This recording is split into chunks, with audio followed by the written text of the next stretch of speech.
କାକୁଡ଼ିଆ ମାଛ କେତେ ଗୋଟେ ଆସିଛି ଏବଂ ଏ 2 ଜଣ ପିଲା କାଟି ପାରୁନାହାନ୍ତି ୟାକୁ ଦେଖିପାରୁଛ।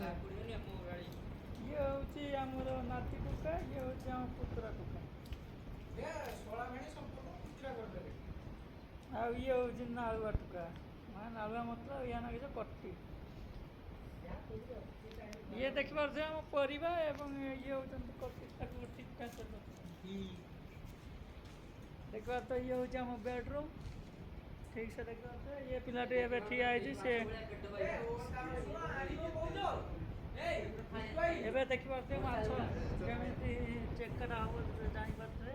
କେତେ ବଡ଼ ବଡ଼ ଚେକ, ଏଟା ତିନି ମାଛ ଏଇଟା ତା ପେଟି ଦେଖିପାରୁଥିବେ। ଇଏ ପେଟି ମୋ ଘରେ ପାଣି ଅଛି ଦୁଇ ଆଣ୍ଟି ପେଟିଟା ପେଟି ଭଳିଆ ହେଇଛି, ଦେଖନ୍ତୁ ପୁରା ଚେକା ଭଳିଆ ହେଇଛି ପେଟି। ଇଏ ପିଲାଟିକୁ ଦେଖିପାରୁଥିବ, ଇଏ ଧରିଛନ୍ତି ମାଛଟା। ଏଇଟା କେତେ କିଲୋ ଅଛି ଆପଣ କହିପାରିବେ? 5 କିଲୋ। 5 କିଲୋ, ହଁ ଏଇଟା 5 କିଲୋ ଅଛି। ଆପଣ ଆମେ ଦେଖିପାରୁଛେ 5 କିଲୋ ମାଛ ଭଳି ଲାଗୁଛି ଆପଣଙ୍କୁ।